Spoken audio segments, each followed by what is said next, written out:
السلام عليكم ورحمة الله وبركاته. اللهم صل على سيدنا محمد وعلى آل سيدنا محمد. كيفكم يا صبايا؟ اشتقت لكم كتير. اليوم رح أعمل معكم هيك 3 أكلات تقريبا بهذا الفيديو.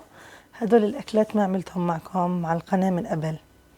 رح نبدأ أول إشي بالكبة، اسمها الكبة السريعة، اللي ما بدها ماكينة، بتنعمل على الإيد. يعني مش بحاجة تروحي عند اللحم تفرميها ولا تستخدمي أي ماكينة من عندك.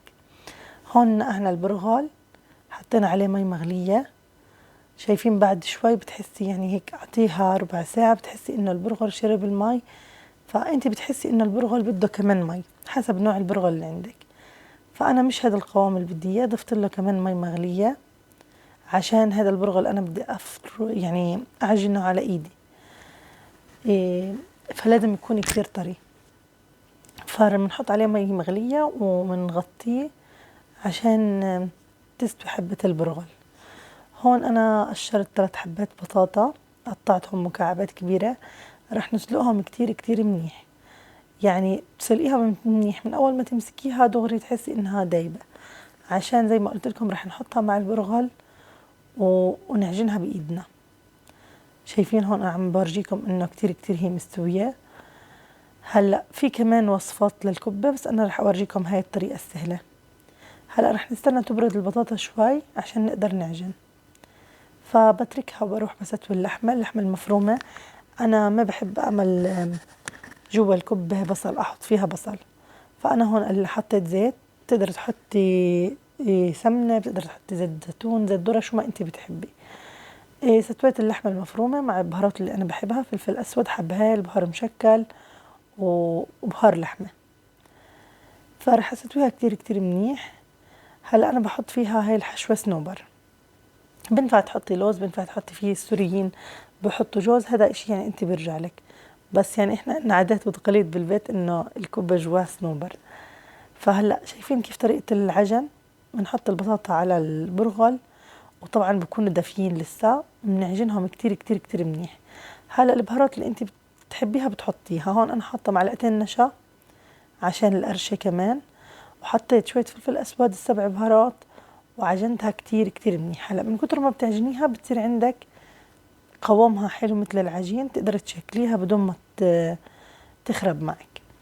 هون أنا صفيت اللحمة المفرومة عشان الزيت اللي بضل فيها هو بخلي الكبة تتفتح معنا بالقلي. هون حطيت معلقتين نشا ومعاهم مي عشان وإحنا بنشكل بالكبة ما تلزق بإيدينا، وكمان تضلها بتقرش. هلا بتشوفوا كيف رح تطلع كبتي. أنا حبيت أول كمية عملتها قليتها فورا لأنه زوجي كان مستعجل بده يتغدى، فما صورت لكم كيف أنا بحشيها، بس رح أورجيكم هون القلي، بعدين رح تشوفوا كيف أنا بشكلها. هلا هون أنا ما بحط أكتر، يعني حسب المقلة. أنا حاطة المقلة اللي عندي صغير، طنجرة صغيرة، فأكتر من 5 حبات ما بحط. ممنوع الكبة تلزق في بعض يعني وإحنا بنقليها. هلا صراحة هاي الوصفة كتير كتير زاكية. صار لي يعني من رمضان اللي فات معتمداها، بس على فكرة موضوع إنه أفرزها وهي فيها بطاطا وبرغل ما جربت، ما حبيت، بس بفرز الطريقة التقليدية. المرة الجاية بعمل لكم إياها إن شاء الله بتجهيزات رمضان. شوفوا كيف لونها حلو بالقلي، شوفوا كتير بتقرمش وزاكية. هاي كاينة مفتوحة شوي مش مشكلة.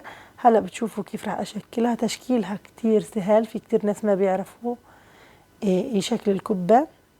أنا بالنسبة لي صراحة يعني بحسه سهل، يعني قبل ما تصير بهذا اللون ممنوع نحركها. شايفين هيك صارت تقريبا نص تحمير، تقدر تقلبيها شوي، قبل لا، ويستحسن إنه ما نسيبها.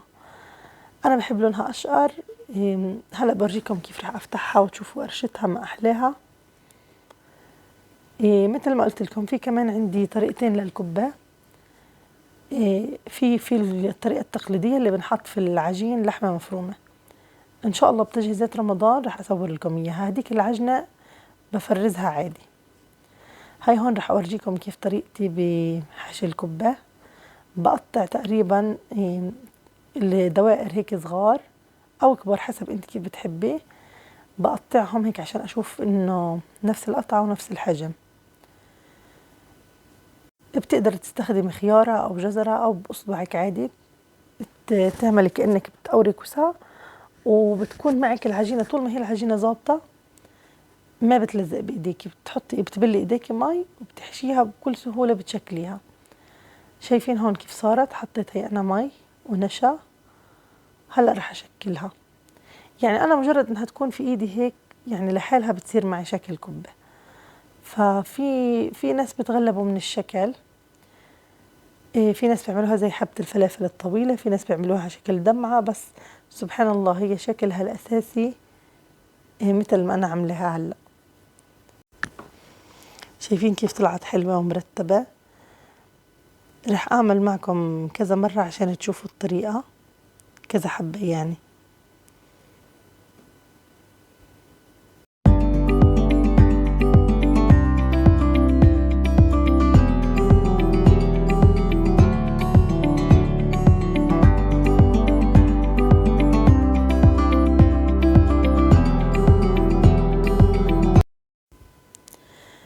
هاي طريقتي السريعة بالكبة. طبعا قولوا انتوا إذا عمركم جربتوها أو إذا عندكم طرق تانية كمان بجربها، ما عندي مشكلة. بحب أتعلم وأشوف أفكار جديدة.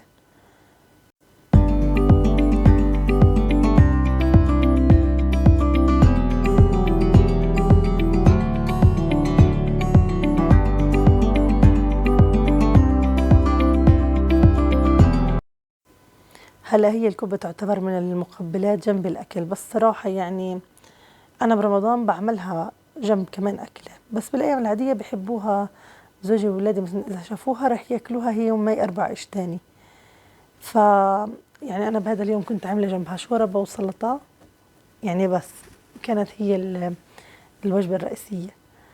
فبرمضان عادي مثلا بعمل ورق دوالي ممكن أعمل جنبها شوي كبة، فهم كتير بحبوها. يعني هي بالنسبة لنا زي الفلافل.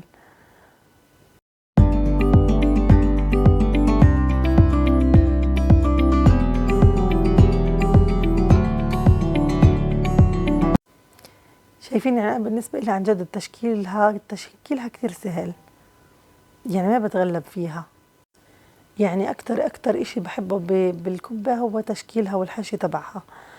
هلأ كمان عنا أنا شو بيغلبني فيها هي العجينة. كنت أتغلب العجينة إنه مثلا الماكينات اللحمة اللي بالبيت بتطول وهي تطحن اللحمة، بتاخد وقت أطول، فكنت أروح اللحام خصوصي أخذ البرغل اللي أنا نقعاه معي وأخليه يطحن لي معها اللحمة. فلما شفت هاي الطريقة استسهلتها وحسيت إنها سريعة وبأي وقت بقدر أعملها عادي. فعيارها تكون العجينة جاهزة، يعني عن جد الحشي والتشكيل ولا أسهل. هلأ شوي وراح تشوفوا كيف عن جد. يعني أنا قليت معكم بالأول وشفتوا كيف طريقة القلي كتير سهلة، لونها شقرة حلوة ما بتفتح بالقلي. يعني عيارك انت حشيتيها كمان طلعوا لازم كمان بالحشي في شغلة راح أحكي لكم عليها. بعد ما تحشيها اضغطي بإيدك عليها عشان ما يكون فيها هواء وما يكون فيها سوائل عشان ما تفتح معك بالقلي. هلا إذا بدك تفرزيها كمان في كمان طريقة للتفريز، ما تحطيها في كيس وهي طرية، بتحطيها بصينية بس تيبس بتحطيها في كيس عشان البرغل إذا كانوا حبتين جنب بعض معناته رح يلزقوا ببعض، معناته رح تفتح معاكي وهيك بصير غلبة عليكي.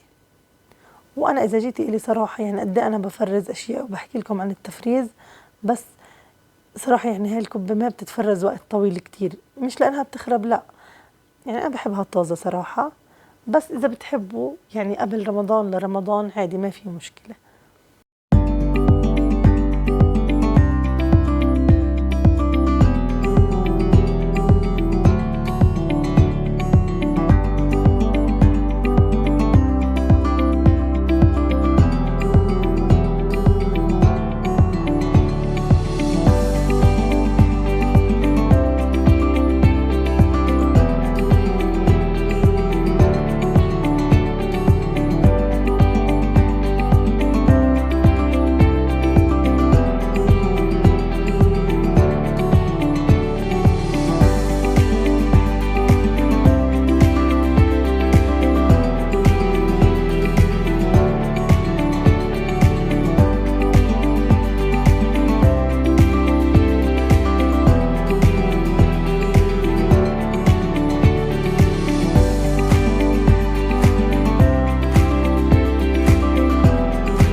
مثل ما انتم شايفين كيف التشكيل تبعها كتير سهل.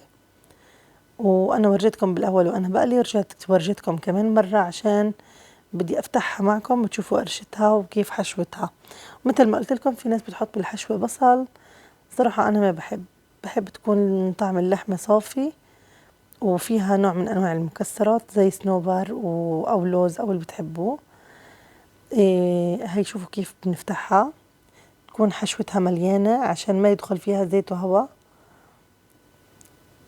وهيك خلصنا أكلة الكبة وبلشنا يوم جديد وأكلة جديدة. هون أنا كنت طبعا تعرف أخذتكم معي الفيديو اللي فات تسوق، أخذتكم معي تسوق وشريت خضرة وجبت معي لفت وجزر. طبعا صرتوا كلكم عارفيني أني بالمحاشي، مش كلهم، بالمحاشي اليقطين الكسى اللفت والجزر بحب أسوي اللحمة المفرومة. طبعا بكون ناقع الرز من قبل وبحط عليه اللحمة المفرومة. بقدونس، هذا البقدونس اللي فرزته معكم بالفيديو الماضي، شايفين كيف بيطلع أخضر وما أحلاه، بكون جاهز. بحط السبع بهارات وبهار لحمة، فلفل أسود، ملح وحبهان. طبعا انتوا بتحطوا البهارات اللي بدكم إياها. هون حطيت شوي زيت زيتون أو زيت ذرة برضو كمان يعني اختياري، وشوية كركم. بنحرك التتبيلة كتير منيح.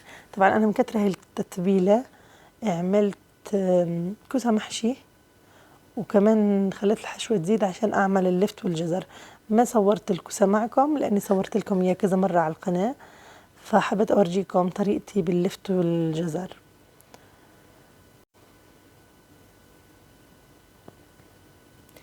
هي أنا طبعا جايباه مقور وجاهز. صراحة أنا ما بجيبه كتير، ولادي وزوجي ما بيحبوه، فجبته وحبيت أصور لكم كل الطريقة كاملة. هون غسلته كتير منيح طبعا لأنه مقور وجاهز، غسلته كويس. طبعا إذا في حبة مش مقورة منيح بتعيدوا عليها.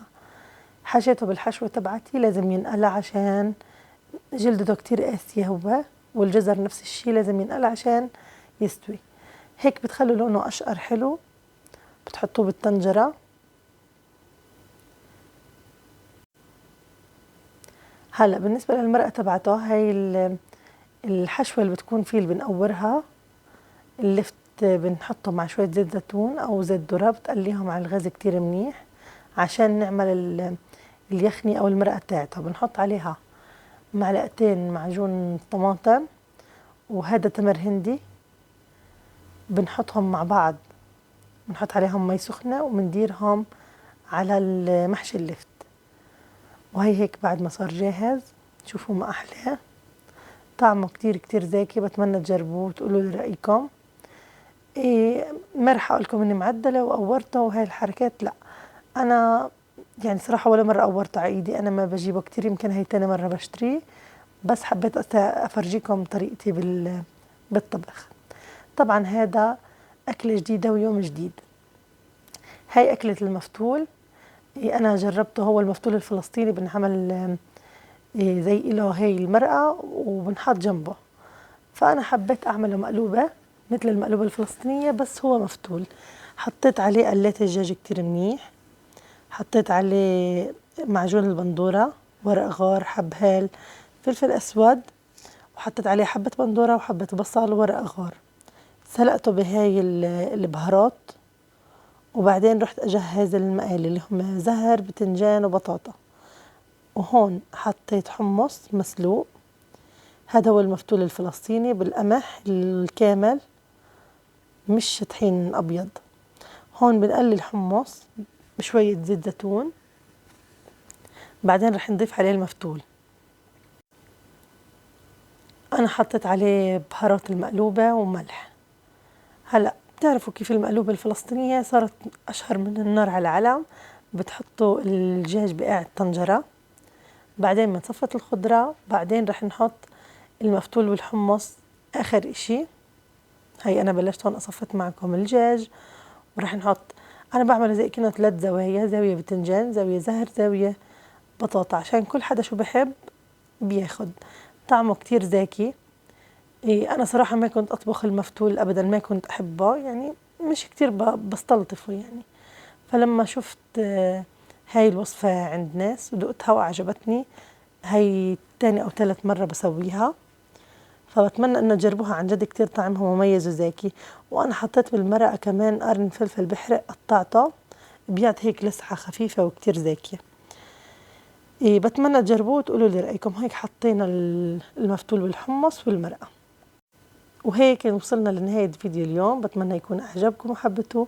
ما تنسوا اللايك والشير والسبسكرايب، وإلى اللقاء في فيديو جديد.